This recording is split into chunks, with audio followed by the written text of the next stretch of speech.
आपका आभार कि आपने मुझे मांग संख्या 27 और 28 पर मेरे विचार रखने के लिए की अनुमति दी, और आपका पहले ही आभार अगर 1-2 मिनट ऊपर हो जाएं उसमें भी संरक्षण चाहिए। हेल्थ इज़ वेल्थ, स्वास्थ्य ही पूंजी है।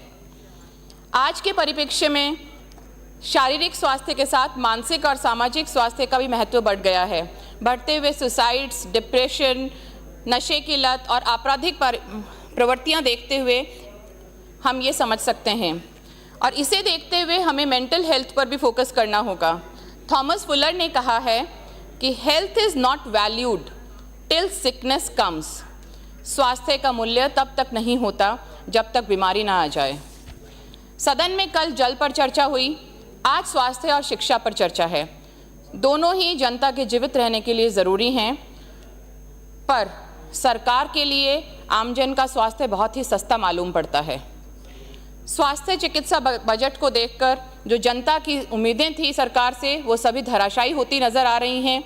नम आंखों से परेशान जन जन फिर से कांग्रेस की गहलोत सरकार को याद कर रहा है। आपका यह बजट सरकार राजस्थान को फिर से एक बीमारू प्रदेश की राह पर ले जाने वाला है। इस बार स्वास्थ्य चिकित्सा को 13,888 करोड़ रुपए आवंटित किए गए, जो पिछले बजट से करीबन आधे हैं। कुल बजट में हिस्सा सिर्फ 3.7% है, जो पिछले बजट में 8.3% था। ट्रांसपोर्ट में 38% की बढ़ोतरी, रोड्स एंड ब्रिजेस में 36% की बढ़ोतरी बहुत बढ़िया बात है, पर राजस्थान के स्वास्थ्य को क्या आप लोग गर्त में पहुंचाना चाह रहे हैं? महत्वपूर्ण मुद्दों पर चर्चा करते ही जब भी विपक्ष आपको असलियत से वाकिफ कराता है, लोकसभा में आपको नेहरू जी याद आते हैं और विधानसभा में पूर्ववर्ती कांग्रेस सरकार याद आती है। अजी साहब, नेहरू जी ने तो जो लाइफ एक्सपेक्टेंसी आज़ादी के समय एक एवरेज लाइफ एक्सपेक्टेंसी थी 32 साल, उसे 1970 में उनके प्रयासों से 46 साल, 1990 में कांग्रेस सरकार और बाकी सभी सरकारों के प्रयासों से 60 साल, और आज एवरेज लाइफ एक्सपेक्टेंसी है 2024 में 68 साल। आधुनिक भारत के निर्माता पंडित जवाहरलाल जी नेहरू के विजन से 1956 में एक जनता के लिए एक और मंदिर का निर्माण किया गया, जिसे एम्स कहते हैं। पूर्ववर्ती कांग्रेस सरकार की बात करें तो उसके लिए राजस्थान के लोगों का स्वास्थ्य हमेशा ही सर्वोपरि रहा। कोविड में जो काम किए गए वो एक परीक्षा की तरह आए, और राजस्थान को एक मॉडल स्टेट पूरे हिंदुस्तान में ही नहीं पूरे विश्व में माना गया। देश में सबसे ज़्यादा 25 लाख की बीमा कवरेज देने वाली चिरंजीवी स्वास्थ्य बीमा योजना कांग्रेस सरकार में शुरू की गई, और लोगों में यह विश्वास कायम हुआ कि कितना भी संकट का समय क्यों ना हो, सरकार आपके पीछे मजबूती से खड़ी है। चिरंजीवी योजना, जो अब मां योजना कहलाती है, उसमें कांग्रेस सरकार ने NFSA, SCCC कैटेगरीज को निःशुल्क बीमा प्रोवाइड कराया।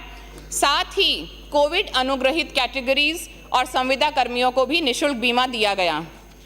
ये इस कांग्रेस सरकार की संवेदनशीलता थी। बाकी लोगों को मात्र 850 रुपये सालाना में अपने फैमिली के लिए बीमा का प्रावधान दिया। आज बहुत से अस्पतालों को समय पर भुगतान नहीं हो रहा है, और मुझे यूनाइटेड डॉक्टर्स फ्रंट के लोगों द्वारा अवगत कराया गया कि हाल ही में RTI से पता लगा आयुष्मान भारत योजना की स्थिति देश में बहुत ही चिंताजनक है। 63 लाख केस क्लेम से ज़्यादा अटके हुए हैं, और 1,21,000 करोड़ रुपए की राशि लंबित है जो अस्पतालों तक नहीं पहुंच पाई है, और इस वजह से आपने अस्पतालों के साथ साथ मरीजों के स्वास्थ्य को भी संकट में डाल दिया है। डबल इंजन की सरकार क्या सिर्फ लोगों के स्वास्थ्य को रौंदने के लिए है, या सिर्फ कहने के लिए है, या कोई विकास भी यहाँ होगा? लोगों के स्वास्थ्य का ध्यान भी आप लोग रखेंगे? क्या यही है आपके लिए स्वास्थ्य क्रांति? मरीज लंबी लाइनों में लगकर दवा तो लिखवा लेता है, पर मेडिकल स्टोरों पे मां योजना, MNDY योजना में दवाएं उपलब्ध नहीं हैं, और जो दवाएं हैं वो जांच सैंपल्स उनके जो भेजे जा रहे हैं उसमें कहीं भी वो क्वालिटी क्राइटेरिया को पास नहीं कर पा रहे, क्वालिटी चेक्स में फेल हो रहे हैं, पर सरकार द्वारा कोई भी कार्रवाई होती इस पर नज़र नहीं आ रही। दवाओं की मात्रा और गुणवत्ता की कमी, इससे नुकसान किसको है? ये जनता बहुत समझदार है, वो समझती है कि इससे नुकसान सिर्फ उसी के स्वास्थ्य को है। आज जिस जनता ने आपको जनादेश दिया था वो जनता आपके दर पर आकर बिल्कुल निराश हो चुकी है। माँ योजना, वाउचर योजना शुरू की गई, माँ वाउचर योजना, जिसमें गर्भवती महिलाओं को प्राइवेट सोनोग्राफी सेंटर्स पे सोनोग्राफी की सुविधा दी गई। पर देखिए, यह वाउचर माह में सिर्फ 9, 18 और 27 तारीख को जारी होता है। पूरे राजस्थान में 1248 सेंटर्स पे यह सुविधा उपलब्ध है और आज दिन तक कोई भी सेंटर को सरकार द्वारा पेमेंट नहीं किया गया और अभी तक तो ये भी क्लियर नहीं है कि किस हेड द्वारा इसको पेमेंट किया जाएगा। सिर्फ नॉर्मल सोनोग्राफी इसमें है, जो आज की स्थितियों को देखते हुए NT-NB scan, anomaly scan, Doppler scan उनकी जरूरत पड़ती है, उसका कोई प्रावधान नहीं है। और बढ़ती कॉन्जेनाइटल विकृतियों को देखते हुए मार्कर टेस्ट का कोई प्रावधान नहीं है, तो सरकार को इस पर भी जरूर विचार करना चाहिए।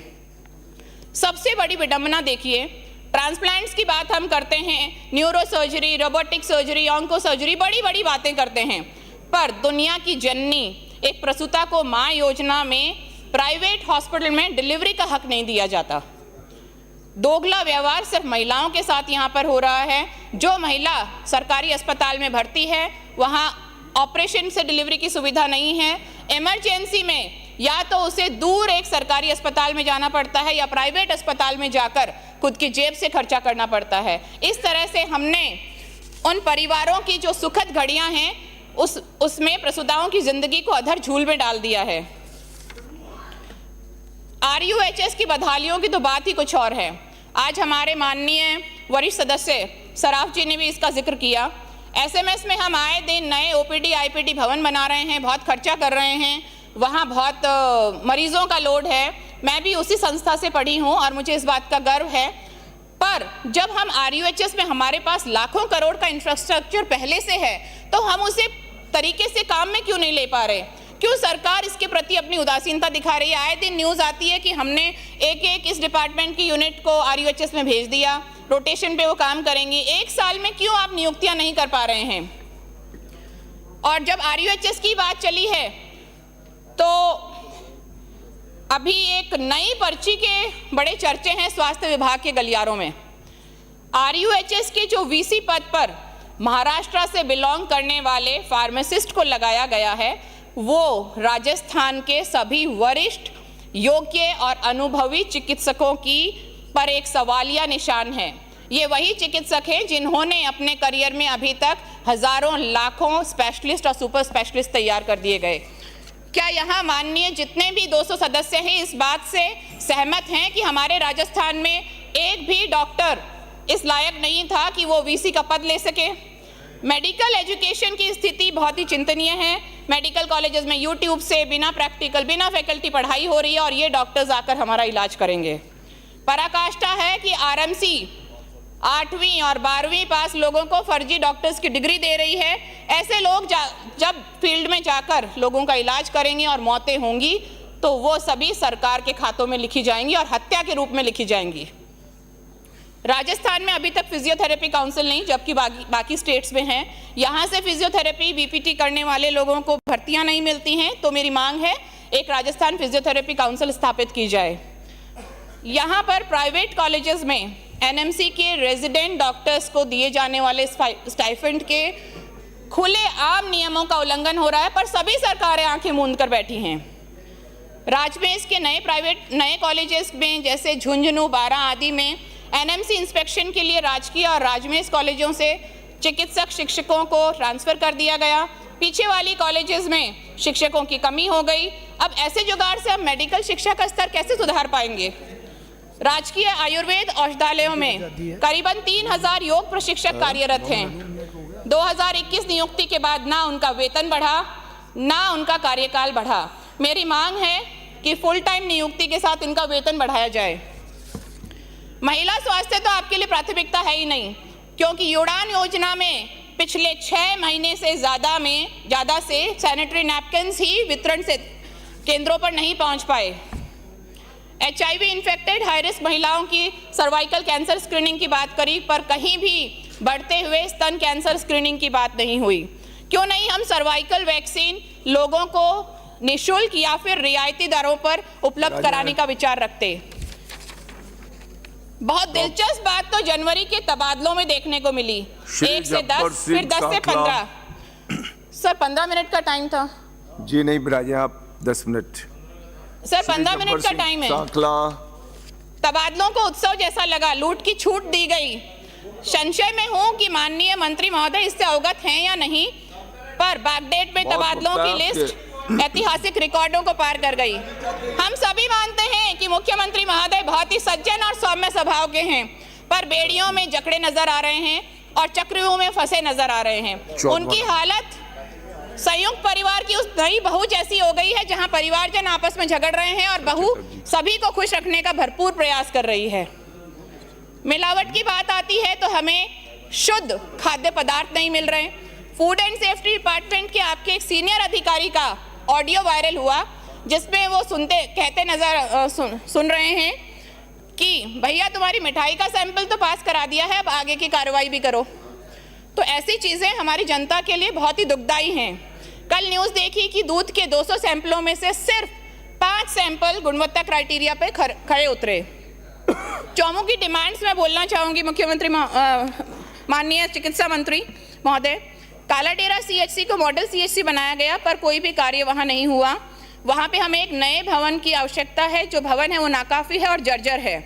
स्त्री रोग विशेषज्ञ अभाव में वहाँ पर प्रसूताओं को बहुत सारी परेशानियों का सामना करना पड़ रहा है।